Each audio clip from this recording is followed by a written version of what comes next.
Comment réagissez-vous au changement? Salut, c'est Simon et aujourd'hui mes impressions de lecture de Who Moved My Cheese? Qui a piqué mon fromage? De Spencer Johnson. Il y a quelques années, ma mère m'avait parlé de ce petit livre en me disant qu'elle avait bien aimé les questions que ça posait, le regard que ça portait sur son rapport au travail. La semaine dernière, je l'ai vu sur l'étagère au bureau de mon ergothérapeute, alors je suis allé le prendre à la bibliothèque.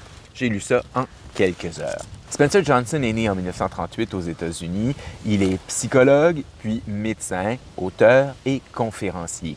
Il a publié dans les années 70 une série de livres qui sont dans la collection The Valuable for Children. Par exemple, The Value of Believing in Yourself, The Story of Louis Pasteur. Je me demande si c'est cette série de livres pour enfants, les grands livres blancs que j'adorais. Il va falloir que je vérifie encore ça.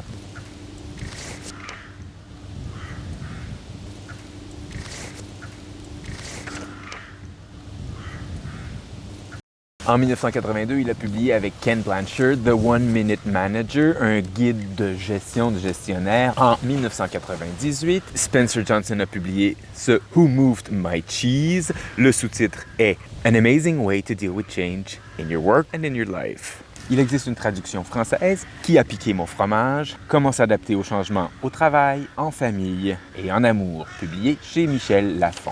Ce livre-là, il y a eu quelques dérivés et en 2018 a été publié Out of the Maze de manière posthume que Spencer Johnson a écrit pendant qu'il luttait contre le cancer qu'il l'a emporté en 2017. C'est un motivational business tale, donc un conte de motivation pour l'entreprise, mais les questions qui sont posées là peuvent très bien servir aussi pour la vie personnelle et pas seulement pour la vie professionnelle. Le livre est en 3 parties. La première partie, c'est des gens qui se rencontrent, une réunion d'école, ils reprennent contact, se demandent des nouvelles.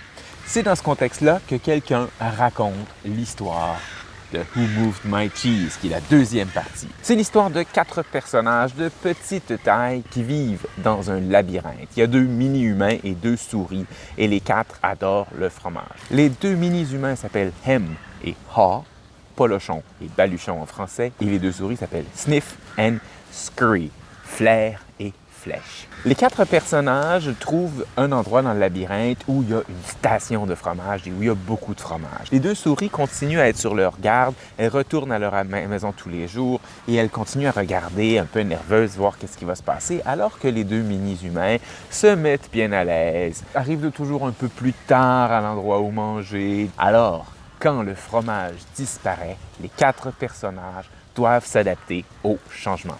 Il y a une souris qui agit et part à courir sans avoir réfléchi. Une deuxième souris qui, elle, sent partout dans le labyrinthe pour voir s'il n'y aurait pas du fromage. Hem, lui, il est fâché, il refuse qu'on lui ait enlevé le fromage. Ça ne devait pas lui arriver à lui. Le fromage va bien revenir un jour, alors que Haw, il ne veut pas recommencer ses longues courses dans le labyrinthe à la recherche du fromage parce qu'il a trop peur. Au début, il y a une notice qui dit que les 4 personnages, ils sont les 4 en nous. Le fromage, c'est notre objectif au travail, c'est ce qu'on recherche dans la vie. Et des fois, on réagit comme Flèche, parfois comme Flair, parfois comme Polochon et parfois comme Baluchon. Et en ce sens-là, cette petite histoire des 4 personnages dans le labyrinthe, c'est un conte allégorique sur notre rapport au changement. Après la fable, après le conte, il y a une discussion entre les amis en question et là, chacun dit « Ah oui, moi, ça me fait penser à ça. Moi, je suis plus comme tel personnage. J'ai agi comme ça. » Chacun a quelque chose à dire qui parfaitement illustre bien dans un style peu naturel. Le ton un peu sentencieux, il dérange pas pour la fable, mais il dérange davantage pour le dialogue. Toutefois, dans le mot de préface, écrit ici par Ken Blanchard, il est dit « certaines personnes ne lisent que la fable du fromage en tant que telle. » Ça donne matière à réflexion. L'intérêt de la fable, si on la fait lire dans une équipe de travail, c'est que ça donne un langage commun et imagé pour parler du changement. Donc, on parle de fromage au lieu de parler d'objectifs. C'est plus rigolo, c'est plus imagé. Ça m'a fait réfléchir un peu. Je me suis dit, à ce moment-là de ma vie, est-ce que j'ai agi plutôt comme ci ou comme ça?